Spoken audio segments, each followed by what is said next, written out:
Welcome back to another episode of the White Sox March to October. And today's a big day because we're heading into the offseason after just having won our third straight World Series title. But things are going to be changing a little bit this offseason. I talked about this a little bit near the end of the regular season, but I just feel like things are too easy. Just everything I feel like is too easy this year. And back then when I brought it up, I mentioned making the change of just not signing any free agents going forward and just developing all of our own players, kind of introducing a little bit of challenge that way. But now that we're actually here and it's time for the offseason, I've come up with the plan for exactly what we're going to do. So instead of just straight up not signing any free agents or even taking it that step further and not re-signing any of our players that are becoming free agents, what we're going to do is once we advance into the offseason, if you guys are familiar, if you've watched this series, you'll know in the offseason you get like 3 panels, I guess, to choose who you're targeting in free agency. So basically 3 players that you can target at a time. And that includes free agents, that includes players that you're trying to bring back. But what I'm going to do for this offseason, just to try and introduce a little bit of challenge, is I am going to have to select what 3 players between re-signings and free agents that I want to put on that screen to target. And those are going to be the only 3 players that I can go after in the offseason. So just looking at our team right now in the franchise we created last episode to look at the awards, if we go to the depth chart here, it shows us who's going to be a free agent going into this next season with that little money icon next to their name. But the big ones here are Andrew Vaughn, Eloy, and then Garrett Crochet. So if I want to bring all 3 of those guys back, then those are the only moves that I can make in the offseason. Or if I want to bring in somebody new and make a free agent signing, I got to choose which of these 3 to let go. And on top of that, if anybody that I'm pursuing decides to sign with a different team, then I'm just out of luck. I'm not going to replace that spot with another player. I'm not signing 3 players. I'm just going after 3 players, and that's all I'm allowed to do. But bottom line, the reason for all this is we just had, the greatest regular season record of all time with 121 wins. We swept our way through the postseason, and we just won our 3rd World Series in a row. So it kind of feels like we've reached the pinnacle. There's not much more we can do, but I want to keep this series going. I want to keep playing with this White Sox team, and that's what I said at the beginning of the year, is I wanted to make this just as long of a March to October year as I could. So I don't want to lose interest. I hope you guys don't lose interest, and I think the best way to do that is to start trying to limit myself and just make things a little bit more challenging, a little bit more interesting. So I guess with all that in mind, our offseason really shouldn't take all that long because it's not like there's a ton of decisions to be made. I'm just deciding what 3 players I want to go after at the beginning, and then we're just riding the rest of the offseason all the way through. So I guess let's just go ahead, not waste any more time. Let's click into it, advance to offseason.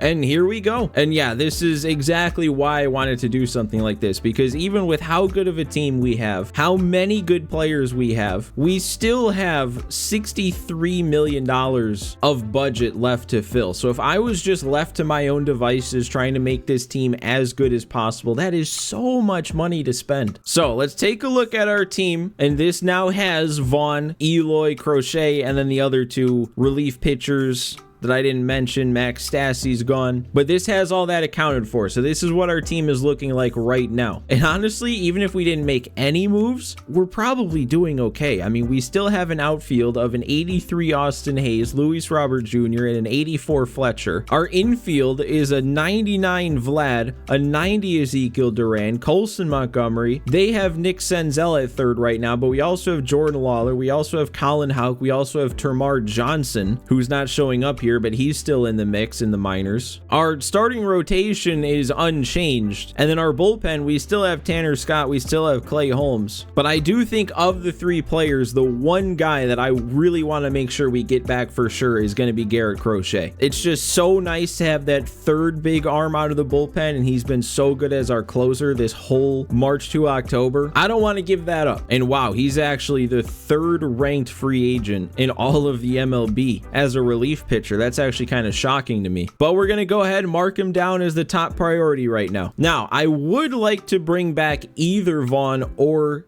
Eloy, but I don't really want to bring back both of them. And I've been saying this all the way back since the beginning of season 3. And even though I knew that this was going to be the plan and I had an entire season to decide, I still haven't made the decision who I want to keep between the two. I think before last season, it was going to be Eloy that I was kind of set on getting rid of, but then he put up these numbers, just an improvement across the board in every category. And to make things just that much more difficult, he bumped his potential rating up to an A. Now, at 30 years old and an 84 overall, there's really no telling if he's actually going to get there, but that's definitely a factor. When it comes to Vaughn, though, he also probably had his best year yet in just about every way. His potential has already been an A. He's a higher overall as of right now, and he's a year younger, so he's probably got a better chance of continuing to develop for that much longer. I guess another positive about him is even though he's not great at it, he's not absolutely helpless in the field like Eloy is. And I guess we also got to factor this in. Vaughn right here, he's looking for 5 years, $17.5 million a year. If we go back to Eloy, he's practically asking for the exact same deal. But before I make any decision on this, I'm gonna go around, just look at the rest of the free agent pool, see what's out there. Maybe I won't want to bring either of these guys back, who knows? And actually, you know what, after looking at everything, hear me out, because looking at our depth chart again, if you count up all the position players, assuming Spencer Jones gets put on the MLB team, which that's what it's making it look like, that's 11 position players they show right now, but they don't have Termarr Johnson, and then they don't have a backup catcher, which I guess we learned from last year, we're not guaranteed that the game puts a backup catcher on the roster. But if you just assume that it's Johnson and a catcher that fills those last two spots, I think this is still a complete hitting team. And then looking what's available pitching wise, that's really what has me thinking I might not bother bringing back Eloy or Vaughn, because there's two relief pitcher options here. You got Brusdar Graterol at 28 years old, an 83 overall, a B potential, asking for 5 years and $5.3 million a year. His ratings look great. His pitch mix is great. He's had nothing but good seasons so far in this March to October, including an absolutely insane season. 8 hits allowed in 36 innings pitched, 1 run. And it's also the fact that he's relatively young. You know he's going to stay this good, if not get slightly better. And that's only 1, and we do have 2 spots left, but that third spot is another reliever, and it's Dustin May. I know he was on our radar last offseason, and I don't remember exactly why, but we just never made it happen. But another young guy at 29, he's an A potential. He had really good looking progression last year. He's got starter potential, but as a reliever, looks like a long reliever throughout this March to October. He's been really good. In this last year, he had an 18-4 record out of the pen. I actually didn't even notice that, but 135 innings with a 2.66 ERA, a 1.16 whip. And I don't know, man. I know you compare, how often an Eloy or a Vaughn would play at the numbers they would put up, and it just seems like it'd be a lot more valuable than a relief pitcher arm. But when you look at how good our team already is, and like Colin Houck, sure, his hitting attributes might not be as good as an Eloy or a Vaughn, but he's still incredibly young. He's got a very long ways to get better, and we know he plays. I mean, he's played in parts of 2 seasons for us, and he has a 342 career average. So I don't know, I'm kind of liking this idea of letting our young hitters emerge and just focusing on making our bullpen insanely strong, so that even if our young hitters don't quite perform to the level that an Eloy or a Vaughn might, that bullpen security, that late game security, that should make up for it. And then on top of that, getting both May and Graterol, both asking for 5 years,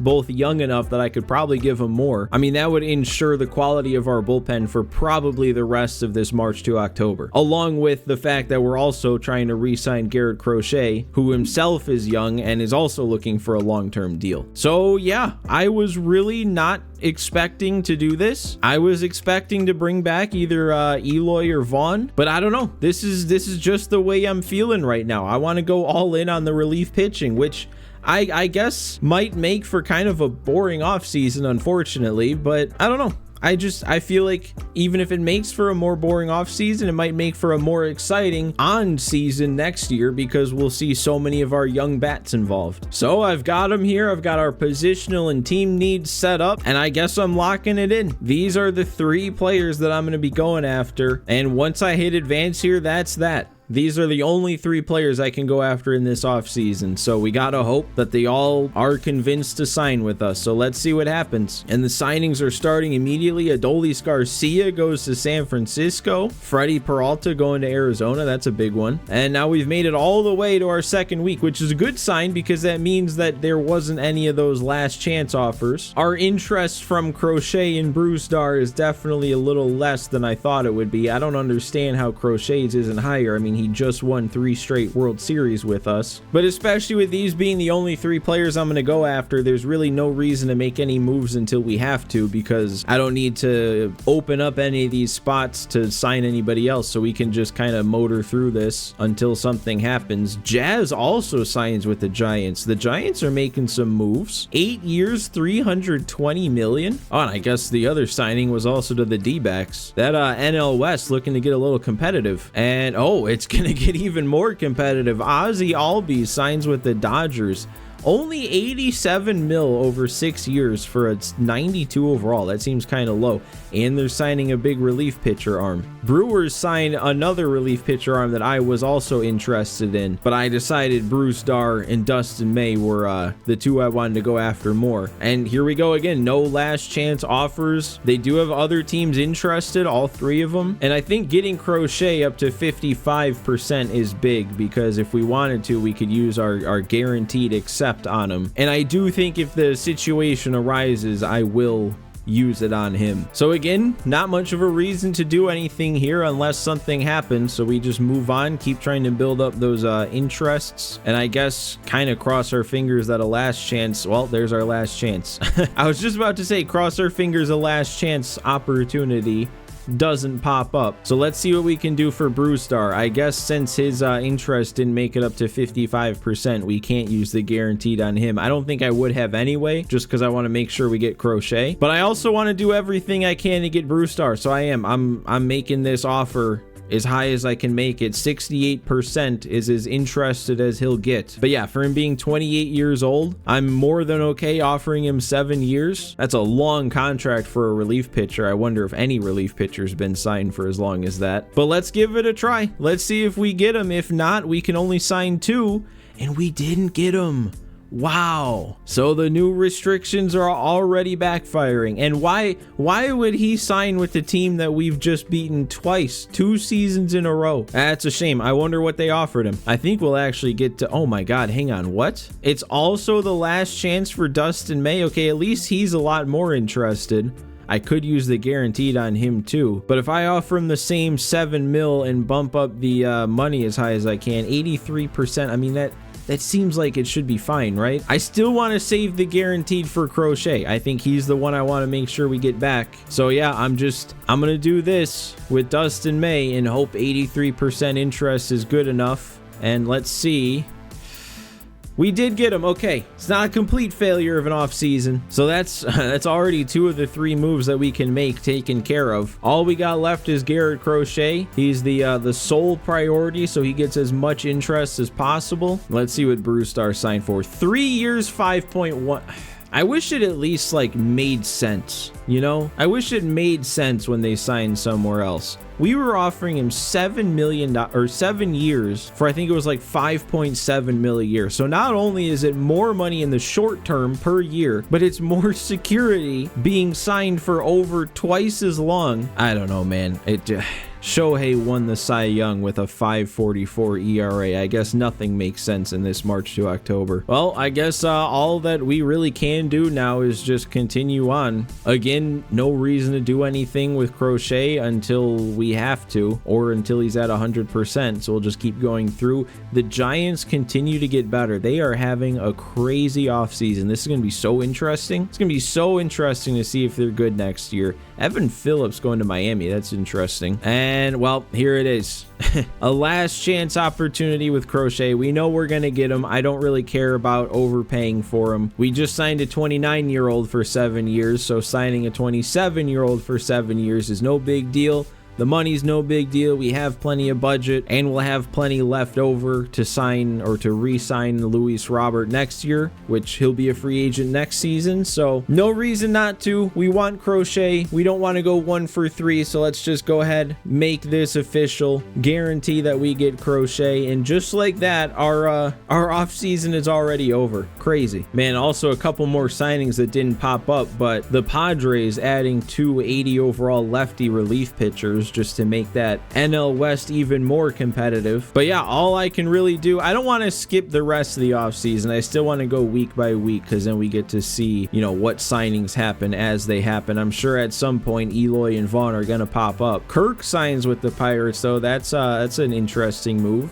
Guess they want to bring in a catcher to catch Skeens now that he was finally in the big leagues. And that's another somewhat big move for Miami. I know, I guess it's just a relief pitcher in Evan Phillips and now Luis Garcia, but it's always interesting to see what teams are aggressive. So yeah, just checking in on our team, I guess. This isn't going to look any different, but we do have now Crochet back and Taylor there. It looks like the game doesn't automatically fill the rest of our bullpen because it only has Tyler Wells and Joe Barlow. I think there needs to be one more, but I'm guessing that'll just end up getting filled by an auto signing at the end of the offseason, because those always happen regardless of how many moves we make. So let's go another week, and only one signing happened, and it's Eloy going to Milwaukee for only 3 years, $44 million. It's a lot different than what he was asking for. I don't know though, maybe it's just me, but I feel like Eloy Jimenez as a Milwaukee Brewer, that kind of just makes sense. All right, let's go through another week, and Jonah Heim goes to the Jays, so they don't really lose anything at the catcher position, not getting Kirk back. Blake Snell to Houston. He did not have a good season last year though. He has not had any good seasons yet. He didn't even play in our first year, and then since then he's had a 5.97 and a 5.52 ERA. All right, well, we only have like 4 weeks left. We're on week 8 of 12, and Cody Bellinger goes to Seattle. Kind of feels like there have been a lot of big moves. The Giants with another one, getting Walker Buehler. But yeah, I don't know, man. It feels like there's been a lot more big moves this offseason than I'm used to. I guess I didn't factor in this.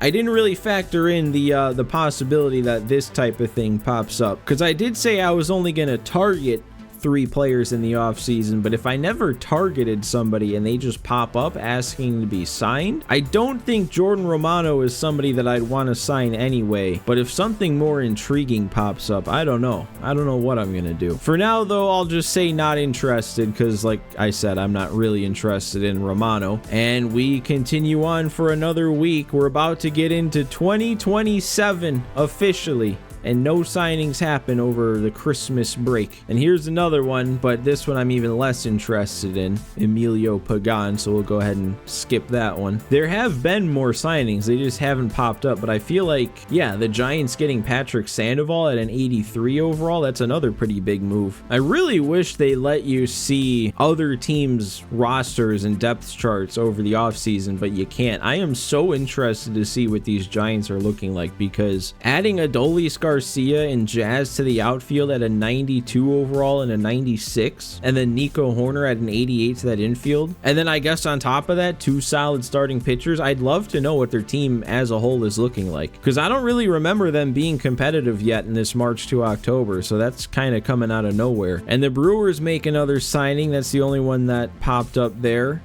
Yankees sign Ryan Mountcastle, and another old 70 overall right-handed relief pitcher is begging to get signed. But again, I don't know. I'm just not really all that interested. I don't know. Maybe I should be interested. Without getting Brewstar, we do have, I think, one more spot to fill. But I guess I'm just thinking that'll get filled one way or another by an auto signing or by somebody in the organization just getting promoted. And there is our other guy gone, Andrew Vaughn, going to New York. Almost kind of like Eloy going to the Brewers. This almost kind of feels like it makes sense. This feels like, I don't know, this feels like a player that the Yankees would get, and the fans on Twitter would be all, oh, look at who we got, Andrew Vaughn. Then he goes out there and bats like 230, and they all go, he sucked the whole time anyway. I don't know, but an in-division move here with Nathaniel Lowe signing with Cleveland. And then just like that, we're on week 12 of 12. I don't think this is the last week though. I think it pops up as like the final week. Alec Boehm going to a division rival, though. That's interesting. The Marlins make another move. They're making some interesting moves, too. And, okay, now this one's interesting. This time it's Matt Strahm asking to be signed. And as of right now, our only lefties in the bullpen is Tanner Scott and Garrett Crochet. So adding a third lefty that doesn't have to be like a high leverage lefty might be nice. He is 35. He was regressing last year, but he's had some pretty solid seasons, even if each season has gotten slightly worse. But he's also had the biggest workload in this last season. He shouldn't need a big workload for us. I'm kind of interested. And again, I don't know if this goes against my rule where I said I was only going to target 3 players, but like I said, I'm not targeting him. And I guess ultimately I'm the one that made the rule up anyway, so if I feel like this is okay, I guess that's kind of my decision. I don't really want to give him 2 years though, so I think I'm going to bump the years down to just the 1, and we can give him some more money to make up for it. Honestly, it doesn't even matter, especially if it's a 1-year deal. Let's just bump the money all the way up and try and guarantee this as much as we can. 91% interested. Let's see if this comes through for us. I'm sure it will. Yeah, we got Matt Strahm. That should be a solid signing. I like it. So that should end our offseason then. We'll advance this one last time, then we should be able to see what our auto signings are, and that'll be that. Quickest offseason I think I've ever done in a March to October. Jonathan India, though, goes to the Mets. Between that and Boehm, now I feel like they've had an interesting offseason too. The Giants getting another guy here, Edmundo Sosa. Really solid platoon bat there. Chas McCormick to the Jays. Herman Marquez, he's down to a 75 overall going to the Cubs. I wonder why this is one that pops up. But what was it? Patrick Sandoval at an 83 overall. That one didn't pop up. That one wasn't important enough. Oh, and this is pretty late for a 90 overall to still be signing, but Ha-Sung Kim going to the NL champ Cardinals. I don't know, just a lot of pretty solid players on the move. A lot of interesting signings. I feel like back in the early part, the D-backs were making some interesting signings, and this should be another solid one. And here's a couple more. Lourdes Gurriel going back to the Jays. Teoscar going back to the Jays. Combine that with a couple of moves the Jays have made already, and they've had an interesting offseason. Matt Chapman going to the Astros. Another Jays signing. That's actually another solid bat, too. What are the Jays going to be like? Angels getting an old Sonny Gray. Rays getting an Eduardo Rodriguez. Another move for the Cardinals. Another move for the Astros. Dylan Carlson to the Red Sox. And then Gavin Lux going in division to us, or in our division, I guess I should say. And are we going to have any more signings before the offseason's over, or are we about to see December 33rd? Yep, there it is, December 33rd, which means it's the end of the offseason. And wow, no auto signings? Normally they pop up here, I thought. But no, those are only the 3 players that I signed, Crochet, May, and Strahm, and they give that a 5-star offseason. I feel like I've had so many better offseasons before that they only give like 4 or 4.5 stars to. But this one, that I barely do anything, they give me 5 stars. Did we have any auto signings that is just not showing me here? Oh yeah, we definitely did, because I saw one before yeah. So it's Miguel Rojas. He'll just be a minor league guy. Same with G-Man Choi, same with Noah Syndergaard. Vince Velasquez coming back. He'll just be in the minors. Giolito is coming back. I'm sure he'll just be in the minors too at a 68 overall. Taiwan Walker for 2.4 mil. Did we really need to do that? 79 overall. I hope he doesn't take anybody's spot. And then a couple random relievers. I'm sure one or both of these are going to end up on the big league team, probably again in place of Joe Barlow when I finally thought that I had him on the big league team. 73 overall for Jimenez, 79 for Phil Maton. I guess he's actually solid looking. High hits per 9, high clutch. What about the rest of our division? Anything to worry about?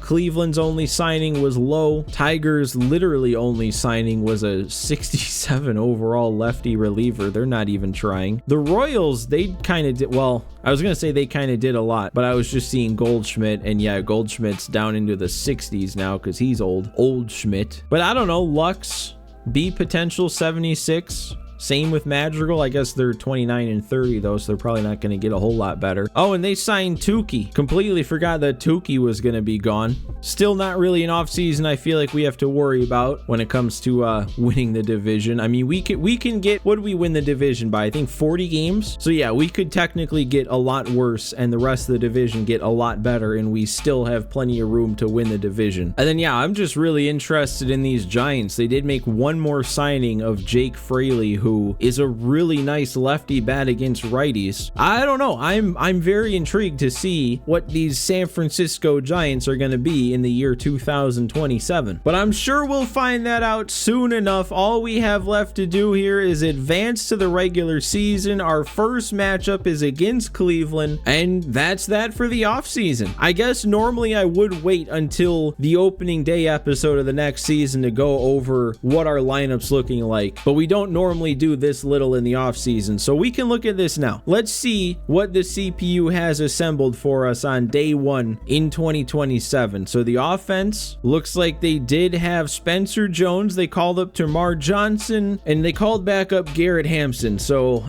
once again, Francisco Mejia is left as the lone catcher. I don't get it. I probably will adjust these lineups though, like probably won't have Nick Senzel starting against righties. I'll probably have Jordan Lawler honestly just playing short with how good his fielding is.